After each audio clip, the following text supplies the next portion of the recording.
বিসমিল্লাহির রহমানির রহিম। আলিফ লাম মিম। মানুষ কি মনে করে যে তারা একথা বলেই অব্যাহতি পেয়ে যাবে যে আমরা বিশ্বাস করি এবং তাদেরকে পরীক্ষা করা হবে না? আমি তাদেরকেও পরীক্ষা করেছি যারা তাদের পূর্বে ছিল। আল্লাহ অবশ্যই জেনে নেবেন যারা সত্যবাদী এবং নিশ্চয়ই জেনে নেবেন মিথ্যুকদেরকে। যারা মন্দ কাজ করে তারা কি মনে করে যে তারা আমার হাত থেকে বেঁচে যাবে?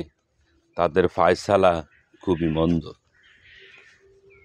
যে আল্লাহর সাক্ষাৎ কামনা করে, আল্লাহর সেই নির্ধারিত কাল অবশ্যই আসবে।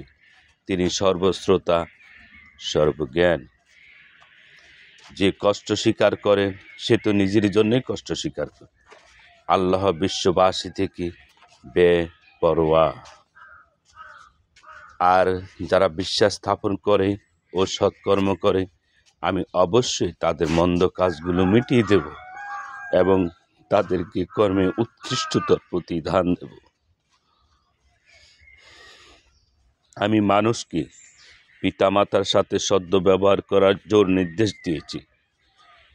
যদি তারা তোমাকে আমার সাথে এমন কিছু শরিক করার জোর প্রচেষ্টা চালায় যার সম্পর্কে তোমার কোনো জ্ঞান নেই, তবে তাদের অনুগত্য করো না।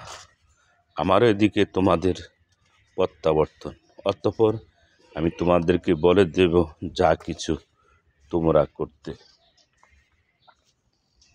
যারা বিশ্বাস স্থাপন করে ও সৎকর্ম করে, আমি অবশ্যই তাদেরকে সৎকর্মীদের অন্তর্ভুক্ত করব। কতক লোক বলে আমরা আল্লাহর উপর বিশ্বাস স্থাপন করেছি, কিন্তু আল্লাহর পথে যখন তারা নির্যাতিত হয় তখন তারা মানুষের নির্যাতনকে আল্লাহর আযাবের মতো মনে করে। যখন আপনার পালনকর্তার কাছ থেকে কোনো সাহায্য আসে তখন তারা বলতে থাকে, আমরা তো তোমাদের সাথে ছিলাম। বিশ্ববাসীর অন্তরে যা আছে আল্লাহ কি তা সম্যক অবগত নন?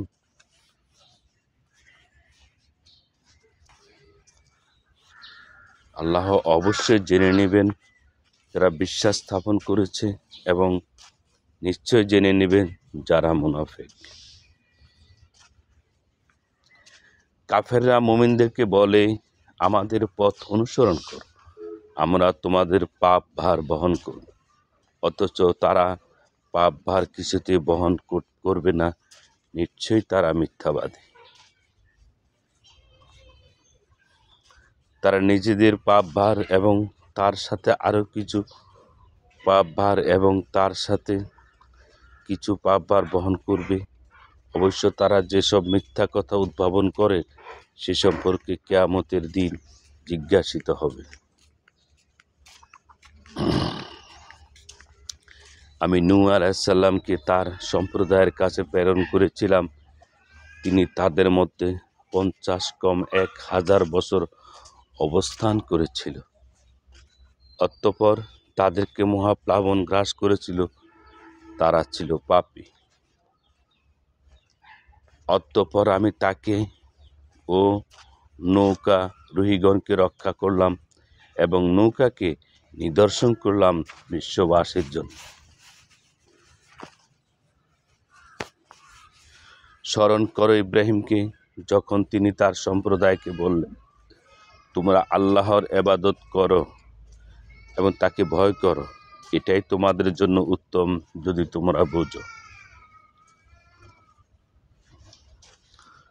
তোমরা যে আল্লাহর পরিবর্তে কেবল প্রতিমারই পূজা করছো এবং মিথ্যা উদ্ভাবন করছো, তোমরা আল্লাহর পরিবর্তে যাদের ইবাদত করছো তারা তোমাদের কি রিজিকের মালিক নয়?